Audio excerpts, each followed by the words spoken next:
By 1944, Germany was fighting a war it could no longer win. Allied bombers darkened the skies, the Red Army was pouring westward, and German factories were being ground to dust. The mighty panzers that had once rolled across Europe in triumph were now dwindling in number, crippled by mechanical failures, fuel shortages, and overwhelming enemy fire. Yet even as defeat loomed, German engineers refused to give up. They sought a new kind of weapon, something smaller, cheaper, and easier to build. From that desperate need was born one of the most unlikely success stories of the entire war, the Jagdpanzer 38, a small and deadly tank destroyer better known as the Hetzer. The Hetzer was not born in Germany at all, but in Czechoslovakia. Years earlier, the Czechs had built a sturdy little tank called the Panzer 38T. It had served well in the early Blitzkrieg campaigns, but by 1943, it was hopelessly outdated. Its armor was too thin, its gun too weak, and its days as a frontline tank were over. Still, its chassis was tough and reliable, and production lines in Prague were still intact when much of Germany's industry was already under siege. German engineers at the BMM factory saw an opportunity. If the old 38T could no longer fight as a tank, perhaps it could be reborn as something more specialized, a low-slung hunter designed not to duel in open fields, but to ambush from the shadows. In late 1943, the first prototype rolled out. It was small, angular, and compact, a wedge of steel barely taller than a man. The Germans named it the Jagdpanzer 38T, which literally meant hunting tank based on the 38T.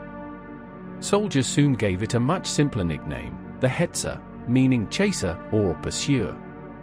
It was a fitting title. This was not a brawler like the Tiger or the Panther. It was a predator built for stealth, striking from concealment and vanishing before its enemy could react. When the Hetzer entered production in 1944, it arrived at a time when the German war machine was starving. Materials were scarce, fuel was limited, and every factory was under threat from Allied air raids. Yet the Hetzer's design suited those conditions perfectly. It was small, efficient, and could be built quickly using the resources still available.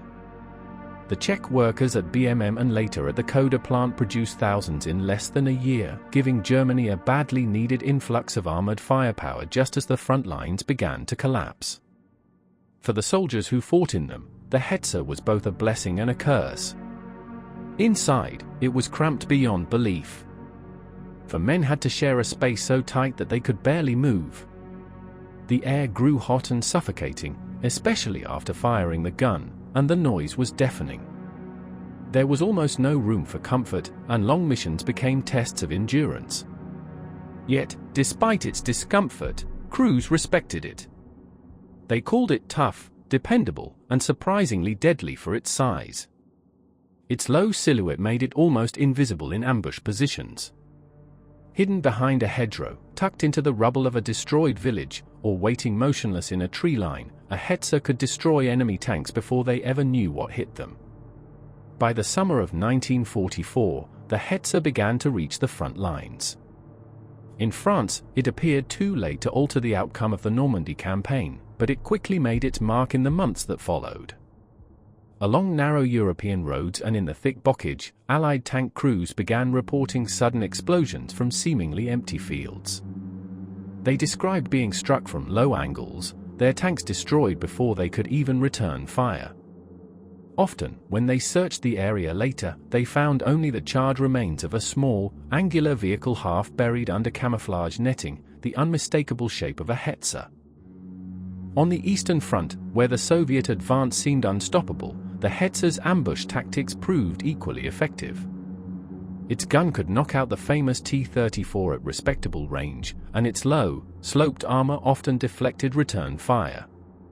Soviet tankers dreaded fighting in forests or towns where visibility was poor. A single Hetzer, properly concealed, could stop a column in its tracks. The Red Army learned to bombard suspected positions with artillery before advancing, but even that was not always enough. The Hetzer's survivability, combined with its small size, made it remarkably difficult to destroy. As the war dragged on, the Hetzer became one of the few armored vehicles Germany could still produce in meaningful numbers. It fit the new reality of the German army, an army fighting on the defensive, with dwindling supplies and shrinking territory. Heavy tanks like the Tiger were still impressive, but they required immense resources to build and maintain. The Hetzer, by contrast, was simple, reliable, and could be made in large quantities. It represented the shift from offensive conquest to desperate resistance. In this way, the Hetzer symbolized the final phase of German armored warfare, smaller, more efficient, and designed to delay the inevitable rather than secure victory. Life for the men inside the Hetzer was brutal. There was no room to stand upright, no way to stretch, and almost no view of the outside world. When in combat, the crew relied heavily on the commander's eyes and quick decisions. Every engagement demanded teamwork and precision. They had to move like one organism: driver, gunner, loader, and commander, each performing their role in seconds or risk being destroyed. When things went right, the Hetzer was devastating. When they went wrong, there was no escape.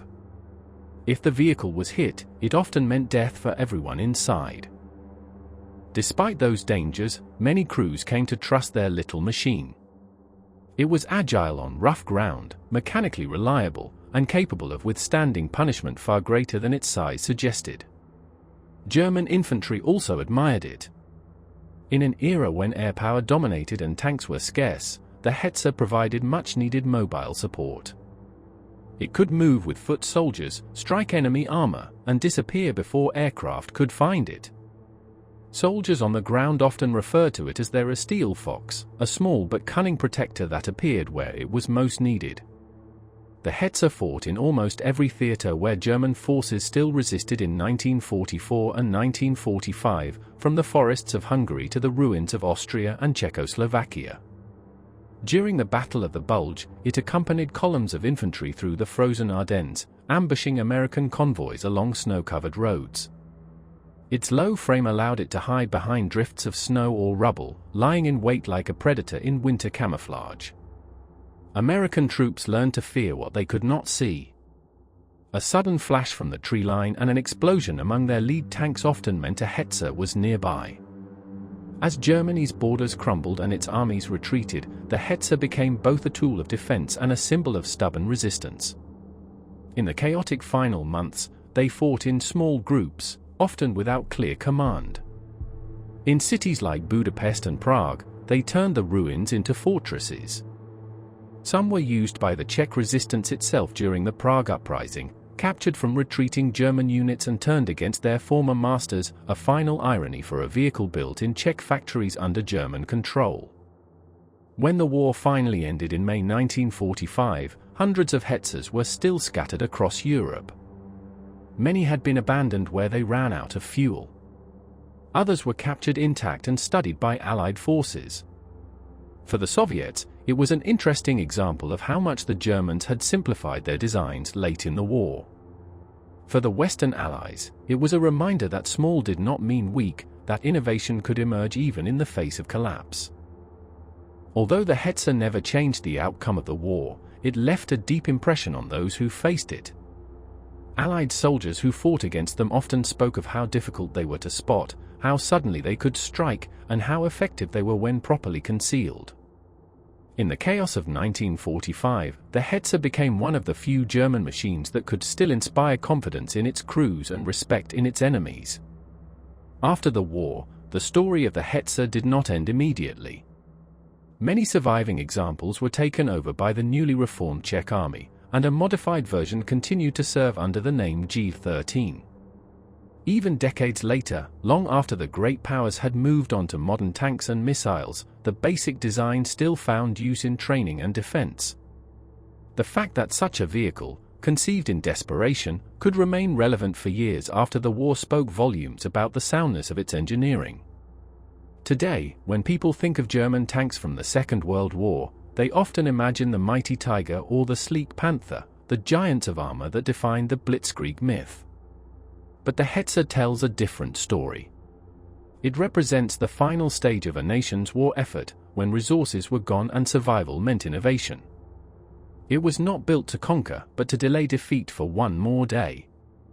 And yet, in that role, it succeeded brilliantly. Standing before a preserved Hetzer today, its sloped armor and tiny frame almost seem unthreatening. But to the men who fought in it, and to the soldiers who faced it, it was anything but harmless.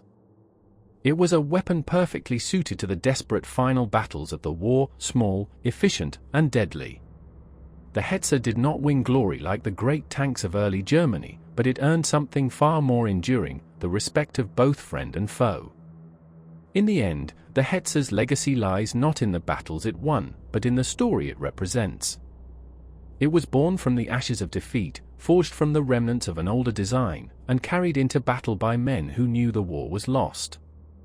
Yet, despite that, it fought fiercely, proved effective, and became a quiet testament to ingenuity under pressure. The Little Hunter, as its name implied, did what it was built to do. It hunted, it survived, and it endured long after the empire that created it was gone. Thanks for watching Top Brass. Hit like and subscribe and click the bell to catch our next look into military history. Stay sharp, and we'll see you in the next video.